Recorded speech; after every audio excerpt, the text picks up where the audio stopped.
इस हफ्ते से लेकर पिछले हफ्ते तक कई ऐसी खबरें आई हैं जो चीन के लिए सिरदर्द से कम साबित नहीं हुई होंगी।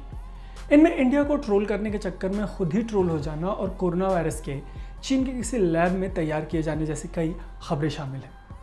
तो आइए दूसरी बात से चर्चा की शुरुआत करते हैं। कोरोना वायरस को लेकर लगातार एक सवाल बना हुआ है कि क्या इसे किसी लैब में बनाया गया था। चीन के वुहान से सामने आए इस वायरस के नेचुरल होने पर अब तक शक बरकरार है। ऐसे में एक मीडिया रिपोर्ट की वजह से ये विवाद फिर से ताज़ा हो गया है। इस रिपोर्ट में ये बात सामने आई है कि चीन ने सार्स वायरस को हथियार के तौर पर इस्तेमाल करने की चर्चा की थी। यह चर्चा हाल की नहीं बल्कि साल 2015 की है। जाहिर सी बात है कि यह सब सुनकर आपके कान खड़े हो गए होंगे, तो आइए आपको इस बारे में डिटेल में बताते हैं। इससे जुड़ी एक रिपोर्ट ऑस्ट्रेलियाई मीडिया द ऑस्ट्रेलियन में छपी है। रिपोर्ट का आधार एक कथित डॉक्यूमेंट है जिसके हवाले से द ऑस्ट्रेलियन ने यह खबर की है। डॉक्यूमेंट की माने तो चीन के अधिकारियों ने कोरोना वायरस को नए दौर का जैविक हथियार माना था। डॉक्यूमेंट में इन वायरसों को आर्टिफिशियली मैनिपुलेट करके इंसानों में फैलने वाली बीमारी का रूप देने की भी बात की गई है।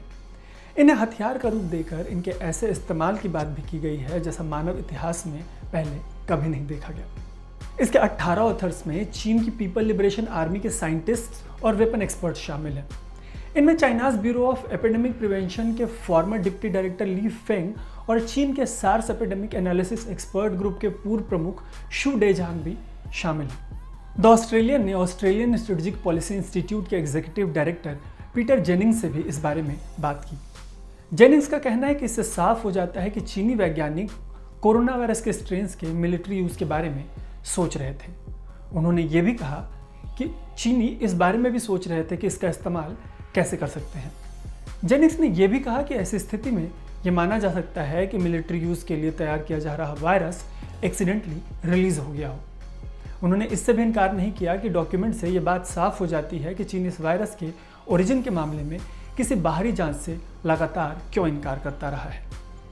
जेनिंग्स का कहना है कि अगर वायरस वेट मार्केट से आया होता तो चीन इससे जुड़ी जांच में सहयोग करता। आपको पता होगा कि अभी तक की थ्योरी ये है कि कोरोना वायरस चीन के वुहान के एक वेट मार्केट से निकला है। वेट मार्केट वो जगह होती है जहां मीट, मछली और जानवरों का बाजार लगता है। ऐसे में अभी तक ये माना जा रहा है कि पहले ये वायरस चमगादड़ से किसी जानवर में जंप हुआ और उस जानवर से इंसानों में आ गया। द ऑस्ट्रेलियन के हाथ लगे इस डॉक्यूमेंट में इस बात की भी भविष्यवाणी है कि तीसरा विश्व युद्ध बायोलॉजिकल हथियारों से होगा। दरअसल एक नई किताब आ रही है। किताब का नाम है what really happened in Wuhan, यानी वुहान में असल में क्या हुआ था।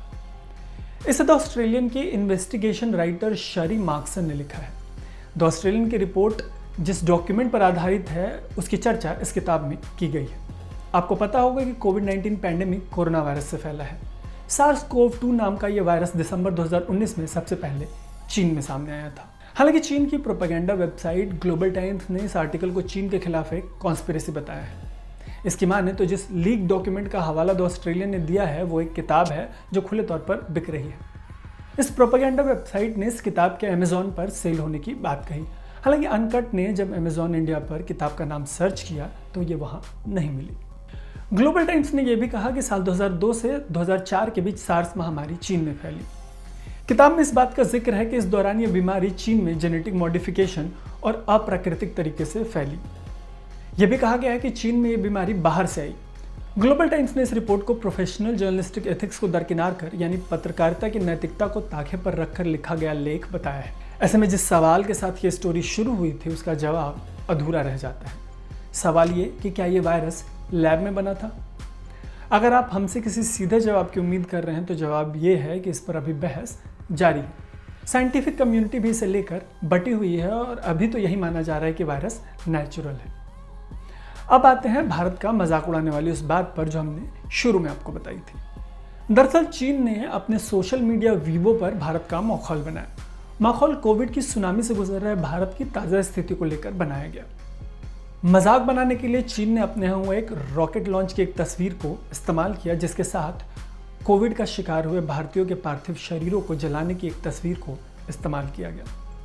इसके साथ कैप्शन में लिखा था कि चीन में लगाई जा रही आग बनाम भारत में लगाई जा रही आग।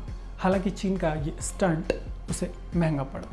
तकरीबन एक हफ्ते पहले पोस्ट की गई इस तस्वीर को चीन को डिलीट करना पड़ा। रिपोर्ट्स के मुताबिक तस्वीर चीनी लॉ इन्फोर्समेंट एजेंसीज द्वारा वीबो पर पोस्ट की गई थी।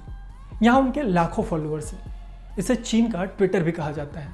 चीन के इस ट्विटर पर मौजूद यूजर्स को अपने अधिकारियों का ये उपहास रास नहीं आया। चीनी यूजर्स ने पोस्ट का स्क्रीनशॉट लेकर इसे गलत करार दिया और कहा कि चीन को भारत के साथ अभी के हालात में सहानुभूति दिखानी चाहिए। यहाँ तक कि चीन की सरकारी मीडिया ग्लोबल टाइम्स के एडिटर इन चीफ हु शिजिन ने भी ऐसे समय में मानवता के झंडे को बुलंद रखने की वकालत की और कहा कि भारत के साथ सहानुभूति से पेश आने की ज़रूरत है। ऐसे में एक बात साफ हो जाती है कि बॉर्डर पर चाहे कितना भी तनाव हो और सरकारें चाहे जैसे भी पेश आ रही हों, आफत के दौर में दो मुल्कों के लोग आपस में कड़वाहट भूल जाते हैं। अगर आपको हमारी ये स्टोरी पसंद आई तो प्लीज़ हमें लाइक करें, हमें सब्सक्राइब करें, कमेंट बॉक्स में हमसे एंगेज करें। मेरा नाम है तरुण, आप देख रहे हैं अनकट।